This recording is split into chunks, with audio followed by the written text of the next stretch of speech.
Thank you guys. That was great.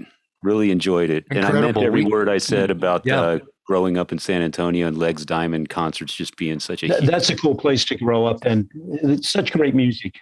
Well, my record collection is right over here, and I owe about 90% of it to Joe Anthony and his influence, because all growing up there, I got turned on to so much great music. I wouldn't even know about Legs Diamond if it wasn't, for growing up in San Antonio with Joe Anthony. And I could say that about many, many, many, many bands. And I know we're not recording this right now, but I got a quick we Joe are. Anthony that We are. just came to me. We are, so go ahead and incriminate yourself. There was one time we went to San Antonio where we were playing, and we went to the radio station, and I think it was Michael Prince that went with me. I know Rick did, but Joe Anthony had a band. He wanted us to go see at their rehearsal hall, and it wasn't very far. And it was a short drive, but we went out to, and we saw this band play, and they were phenomenal. They were heavy. They were great singer, great drummer, everybody. And it just kind of gave me an insight and he said, these guys are such fans of you guys. And I thought, wow, they're incredible. So again, back to us feeling as though we're thankful that we did what we did do. We got to make as much noise as we did.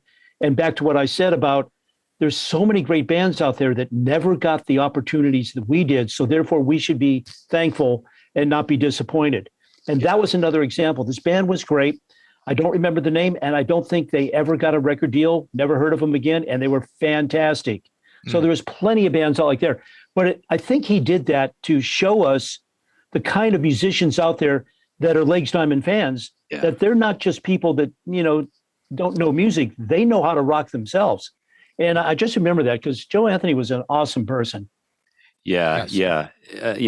And that's I love that story because Joe obviously used his platform to promote bands, but then he does this. He takes you guys down the hall or off across town to some rehearsal space, and he's still championing some band.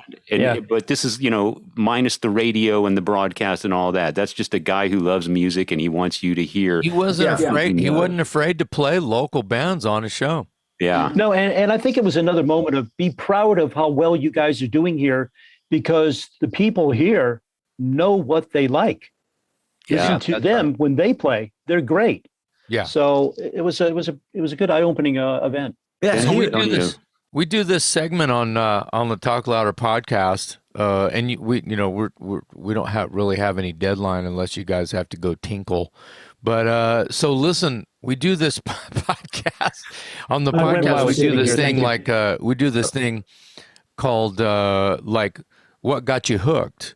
So let's see. We can do them one at a time. Michael, what was the song or the record or the band or, who turned you on to the song that started talking to you and you realized, whoa, they know my language. They're pulling at my strings. I have to go buy this record. I have to see this band. Who is this? And becoming obsessed with what it is and who you have become. I mean, I go all the way back to the Beatles and the Rolling Stones, but I love the question, what's the first album you ever bought? Okay. Like with your own money. And it was used because I didn't have that much money, but it was the Kinks. Wow. The album that had You Really Got Me on it. Yes. That album that's what I wanted rock to sound like. Yeah. A precursor to heavy metal. Mm-hmm. Yeah, I agree. Yeah. Yeah, they were innovators. Broke the rules. They probably knew the rules so they could break them. Exactly. And therein lies the beauty. That's right. That's right. And Jeff, what about you? Mine's interesting. When I first heard Elvis Presley, Hound Dog, that was it for me. My mom was a major fan of Elvis Presley, and those were the first 45s I had to put on the record player and listen to when I was a kid. So when I started listening to that, I thought, this is amazing.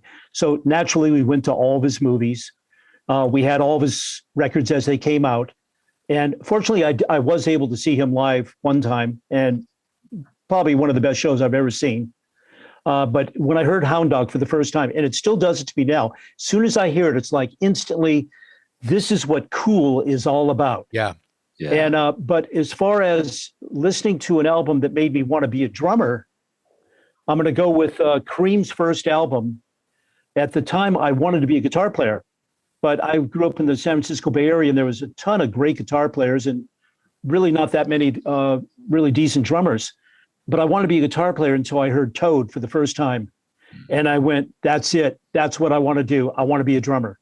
So Elvis Presley for my first song of This Is Cool. I think I want to be a musician. And as far as switching to drums and being a drummer, Ginger Baker, Toad, first Cream album. Wow.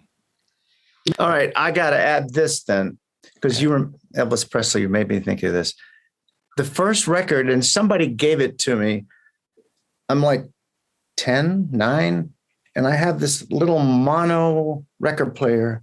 I think it only played 45s, and somebody gave me an Elvis record, All Shook Up. Ooh, that's and good. I wore that thing out. Remember that song? You're all Yeah, of shook course. up. Yeah. I do. I love it. Yeah. Man, Of course. that was a good song. I was right up there with Hound Dog. Yeah. Yeah. Well, you can't go wrong with Elvis, the Kinks, and Cream. So that's a good pool of influences there. Yeah, and all that stuff sort of shaped things around the time and things for the future as well. And they're still timeless. Yeah, Hound Dog and All Shook Up remind me of Jerry Lee Lewis and Little Richard and all that kind of like sort of party rock. But big shuffles played kind of fast, the moderate to fast tempos. And once again, the drummers had to be kick ass because, the groove on what was happening on the shuffle stuff and the pianos and the guitars and things, they had to be tight. Buddy Holly as well.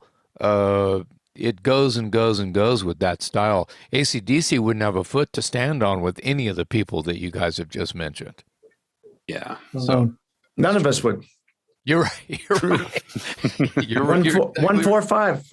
Yeah. Yeah. And we wouldn't have a podcast. So there you go. Yeah. I was going to throw one more brush with greatness as a member. Running into becoming acquainted with a member in the same room as a member of Legs Diamond was. I think Roger came to a Broken Teeth Rhino Bucket show at Palladino's, California, about 2010. Sounds right. Sounds about right. He goes to a lot of shows. He hits the clubs quite a bit. Yeah, and he was like, I'm standing right there going, that's Roger Romeo right there. That's Roger Romeo. He's like, yeah, you guys were great. He was super. He's hard to miss. He's hard to miss. Yeah, he is hard to miss, isn't he? Well, he one time, I remember him telling me this, he went to the Rainbow and the guitarist from Metallica came up to him and he goes, Romeo, pointing at him. And he thought some guy's making fun of his name and, like this guy's just going to be a jerk. And no, he's going, Romeo, I'm a fan of you guys. I loved your playing. Probably and I Kirk thought, Hammett?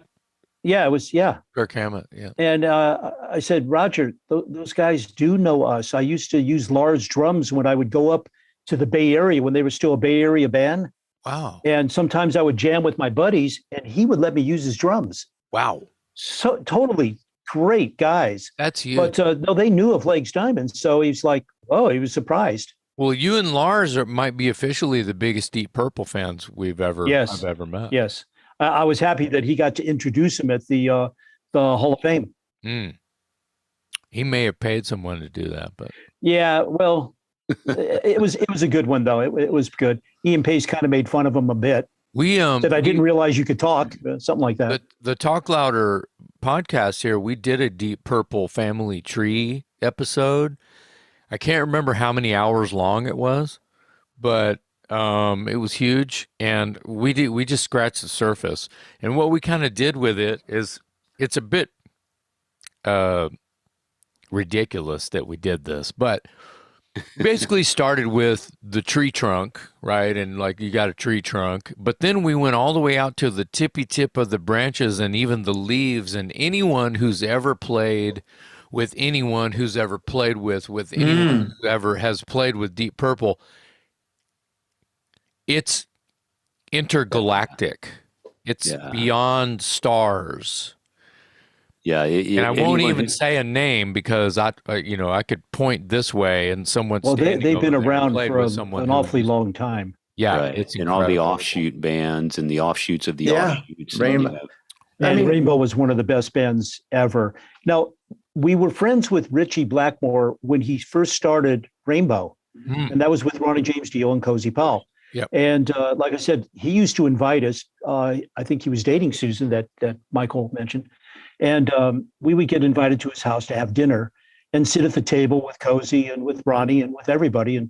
And then we were friends. Michael Diamond and I met Aussie Hoppy, who was the road manager for Deep Purple, and we became really, really good friends. And he started coming to rehearsal, and he would bring Ian Pace. Wow. And I had this conversation with Ian Pace the last time he was out here. I managed to get tickets to go backstage where I can meet people, and there's Ian standing by himself. And so I naturally went up to him and, in a friendly way, asked, if he had a moment. We ended up talking for probably a good 45 minutes. I kept saying, well, I'm sure you got something else to do. And he goes, no, I'm fine. So we went up and, next to his drum kit, and we're talking, and we're, bringing up stories about Aussie Hoppy and things like that. But he would come to our rehearsal as well. And I think one of the greatest compliments ever for the Legs Diamond was when Cozy came to our rehearsal, he said he wanted to produce this. He wanted to produce our first album.